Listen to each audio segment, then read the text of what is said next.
Hello there. Welcome to the Two Soap channel. I'm Gabriella Brown, and back in 2003, when my two girls were babies, I started a business on my kitchen table, and my brand Two Soap has been in the marketplace ever since. I live an Orthodox Jewish life, and I'm a bubby to 3 grandbabies. And just hold our hands. I make videos about all my passions, which include clean businesses, personal growth, cooking, and growing arugula, lettuce, and Swiss chard in my kitchen. Join me by subscribing and clicking the notification bell so you won't miss any videos.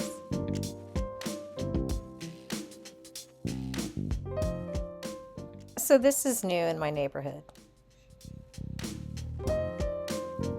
So because there's all these, well, I don't know who's telling the truth. It's hard to tell because I feel like when anyone announces anything that's scary or going to instill fear into the public, everyone panic buys. So every time fear is injected into us through the media or whatever, like the COVID toilet paper crisis. Yes, we buy like crazy. And who is making money? All the big manufacturers, the mainstream manufacturers, all the corporations, exactly.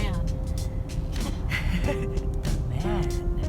Because of that, I'm not sure 100% if anything is true anymore, but there is a word on the street that meat is going to be like non-existent. There's too many unanswered questions, but all the preppers, on YouTube are telling people, they're saying, oh, you got to stock up now, but that makes for good views and ratings, so I'm not sure if it's true, but in the meantime, it's always good to have a supply of something in your cupboard other than rice and beans.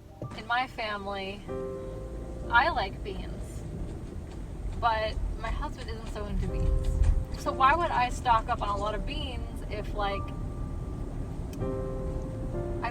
obviously, if there's no food left on earth, God forbid, we would want to have something, but if you're in a family where people aren't such bean eaters, then why would you stock up on so many beans? If you married someone who's not a beaner like you. Yes, exactly. And I've tried to turn us over, vegan, vegetarian, and it doesn't, why am I really saving money if I'm stocking my fridge or freezer with lentil soup that nobody eats? Because it's wasting. Yeah, if I don't finish it, then it goes in the garbage. So how is that saving money?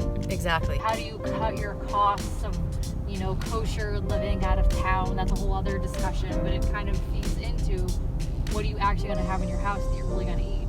And if it's a crisis, and you and I both lived through a crisis last winter, a year ago. Right. And we were without power for 3 days. And I'll tell you, I realized that all we needed was a gas stove. A little propane stove would have been amazing and wonderful.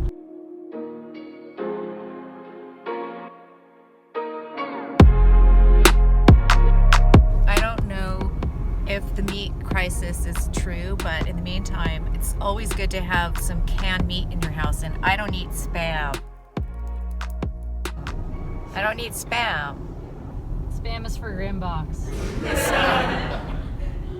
Well, there's those Mart little dinners that are they're in plastic. We have those from a friend, and I was cleaning for Pesach, and I asked the friend who gave it to me, I said, hey, are these homemade? Do they have barley? What's the deal? And they said, if you don't sell chametz gamor, you should probably get rid of them or eat them. And I said, do they have an expiration date? And they said, oh yeah, there's so many preservatives in there. They're for people in the military and people in prison. I had no idea that's what the type of thing it was. I thought this was the type of thing you have for 1 or 2 years and then you throw it away, or they're like MREs. They're MREs, meals ready to eat, like in the army and stuff like that. Yeah. But they're kosher. Okay, that's why they come up with those interesting meals. Such typical cafeteria meals sometimes. That's why. They don't need any microwave. They don't need any refrigeration. They're just bless you. Bless you. If he was with us, he'd be crying.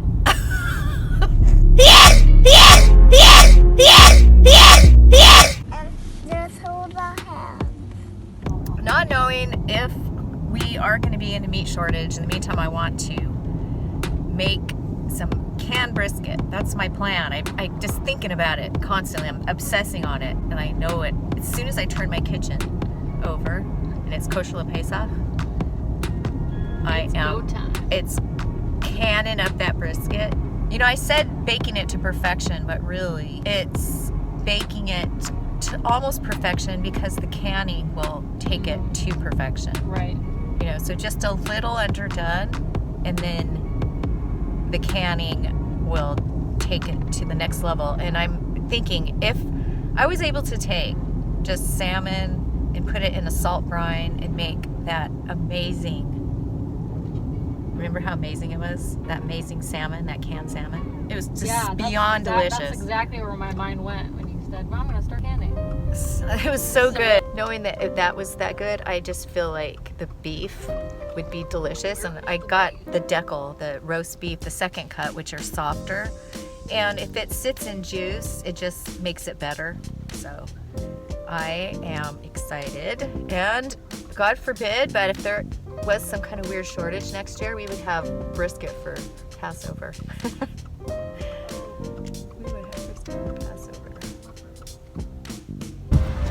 Here we are, Trader Joe's, everyone's favorite place in America. It's all about the marketing. It's all about the marketing. It's all about the brand.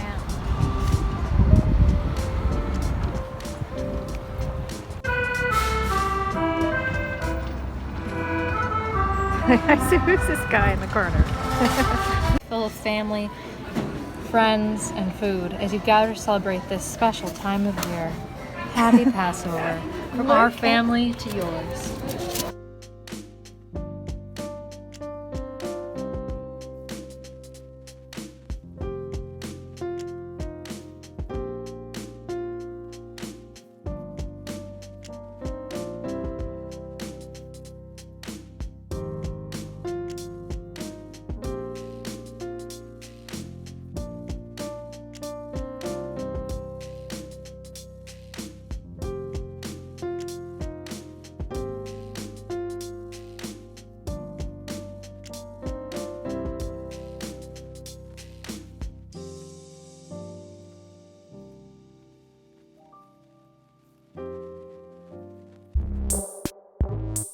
Speaking of meat, when I was a little girl, I saw the movie Soylent Green, and it just freaked me out. And to this day, I've always had this in the back of my mind that meat's not going to be available anymore. It's just the way the future is being planned out for us. That is what's going to happen. In Soylent Green, it explains the future, and it's amazing because it's so close to what's happening now. It was a book written a very long time ago, but it speaks almost prophetically of what is happening in our world today. So, is there a meat shortage? I don't know. Is there going to be one? I don't know. I put my faith in God, and I know that meat shortage or not, I will survive. That's where my faith is, and that's where we all need to be with this, because we don't know what's going to happen. But again, we can prepare. Well, I'm not eating Soylent Green today, and I think that's a very good thing. Join me when I can kosher le Pesach brisket. It's Hashem.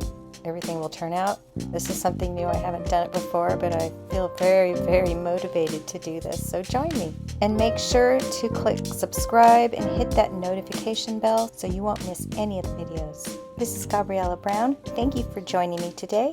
See you next time.